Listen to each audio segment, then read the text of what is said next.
Hello বন্ধুরা, সবাই কেমন আছো জানিও। আর আমিও ভীষণ ভালো আছি। তো আজকে আমি তোমাদের সঙ্গে শেয়ার করব আমার বাবুর ষষ্ঠী পূজার ভিডিওটা যদিও করাই ছিল, সেজন্য ভাবলাম চলো পোস্ট করাই যাক। তো আজকে আমার গলার ভয়েসটা একটু খারাপ আছে, কেননা আমার প্রচণ্ড ঠান্ডা লেগেছে, শরীরটা একটু খারাপ। তো যাই হোক, চলো ভিডিওটা শুরু করা যাক। তো সকাল সকাল উঠেই আমার মা ষষ্ঠী পুজোর জোগাড় করতে শুরু করে দিয়েছে। এদিকে দেখো গাছে ফুল তোলা শুরু করে দিয়েছে, আর এদিকে আমার শ্বশুরবাড়ির লোকজন সবাই চলে এসছে। আর আমার শ্বশুরমশাই, পিসেমশাই, কাকিমা এদিকে সবজি কাটছে। তারপরে আমার শাশুড়ি মা দীপা আমার ছেলেকে সামলাচ্ছে।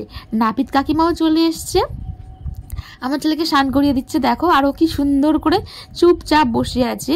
আর প্রচণ্ড গরম পড়েছে, তো সেই জন্য একেবারে কিচ্ছু বলছে না, কান্নাকাটি নেই, কিছু নেই। নাবিদকে একেবারে সুন্দর করে চান করাচ্ছে, আর আমরা সবাই মিলে দেখছি আর ভিডিও করছিলাম।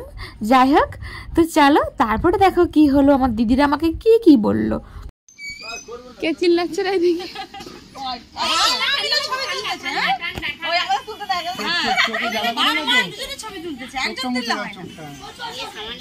এদিকে আমরা দুজন মিলেই বাবুর ভিডিও তুলতে শুরু করে দিয়েছি। আর আমার দিদিরা আমার পিছনে ভীষণ লাগছিল যে দেখো একজন ভিডিও করলে হয় না, মানে বাবা মা দুজন মিলে একবার ভিডিও করতে শুরু করে দিয়েছে। তারপর বাবু স্নান করানো হয়ে গিয়েছে, বাবুর ঠাকুমার কোলে চুপটি করে একেবারে ঘুমিয়ে পড়েছি। এদিকে আমি ভাবলাম স্নান টান করে নিয়েছি, স্নান করে একেবারে রেডি হয়ে নিয়ে শাড়ি পরে নিয়েছি।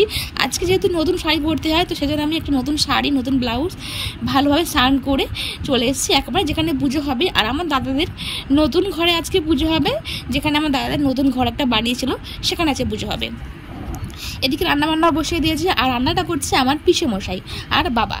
তো চলো এবার পুজোর জায়গায় চলে আসলাম। পুজোতে একেবারে রেডি, সব কিছু জোগাড় টোগাড় করেছে আমার বৌদি, ভাই, মা, দিদি সবাই মিলে একেবারে পুজোর জোগাড় করে রেডি করে দিয়েছে। আর এদিকে আমি পুজোয় বসে পড়েছি, আমার ছেলে আমি একেবারে পুজোয় বসে পড়েছি। আর পুজো করতে শুরু করে দিয়েছে আমার বাবা।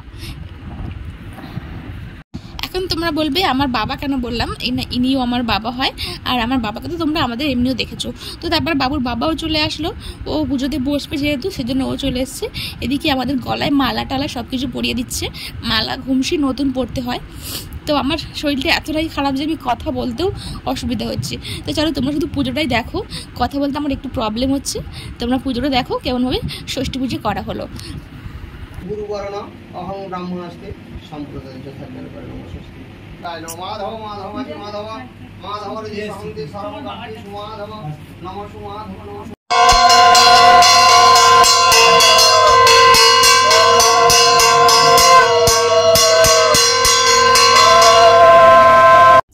কি ভাবছো হাঁ করে তাকিয়ে আছি কেন? আরে না না, হাঁ করে তাকিয়ে থাকবো কেন? আমরা একটু ফটো ভিডিও তুলে নিচ্ছিলাম, যেহেতু আমাদের কোনো ক্যামেরাম্যান নেই, তো আমরাই ক্যামেরাম্যান, আমরাই সব কিছু ভিডিও ফটো আমরাই তুলি। এদিকে ব্রাহ্মণ বাবা আমার ছেলেকে নিয়ে কী জানি সলা পরামর্শ করছে, সেটা আবার পার্সোনাল, সেটা কাউকে বলা যাবে না। তা আমরা আর কী করবো?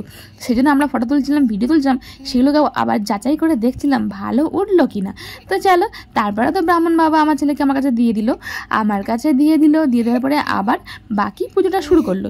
তো যাই হোক, আমাদের কিন্তু ষষ্ঠী পুজোটা প্রচণ্ড সুন্দরভাবে ভালোভাবে নিয়ম কানুন মেনে ষষ্ঠী পুজোটা হয়েছে। তোমরা দেখো ভিডিওটা, অবশ্যই তোমাদের অনেক ভালো লাগবে।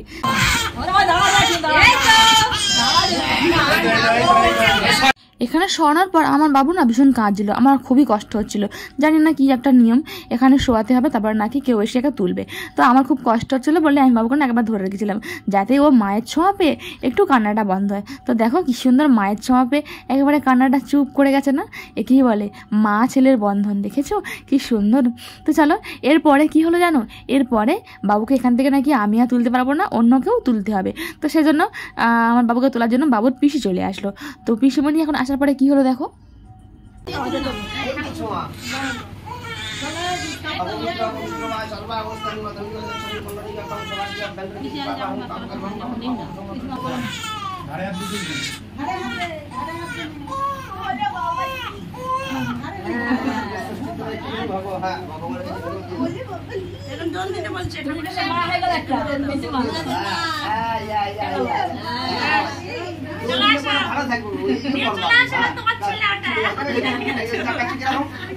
তোমার ছেলে মৎস্যাদি 10 অবতারে ভয় নম, সর্বিভর দেবক ভয় নম, সর্বিভর দেবী ভয় সেই চেয়ারে হলো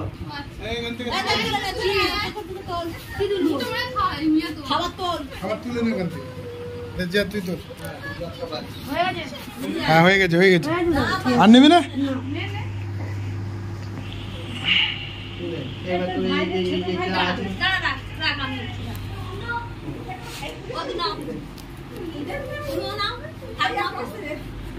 এই চুকে তাড়াতাড়ি হাতে করে খাবারটা তোল কেসে পার বাবা মাথা ওস্তাদ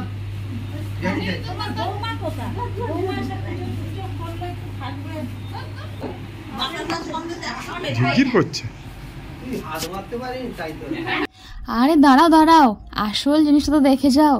তো আসল জিনিসটা তো তোমাদের বলাই হয়নি যে বাবুর ষষ্ঠী পুজোতে আজকে কি কি রেসিপি ছিল।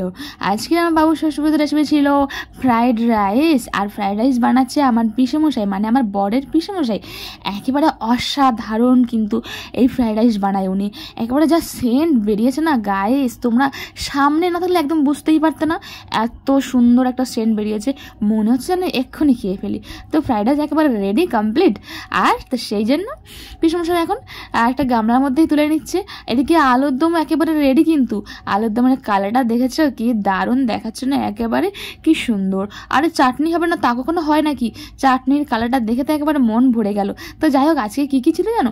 ফ্রাইড রাইস, আলুর দম, চাটনি, পাঁপড়, মিষ্টি, এগুলো ছিল আমার বাবুর ষষ্ঠী পুজোর আজকে রেসিপি। নিরামিষ করা হয়েছিল।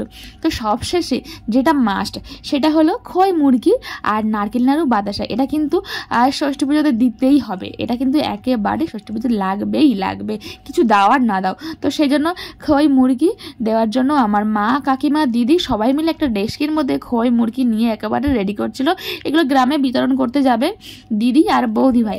এতক্ষণ ধরে ধৈর্য ধরে আমার ভিডিও দেখার জন্য তোমাদেরকে অনেক অনেক ধন্যবাদ।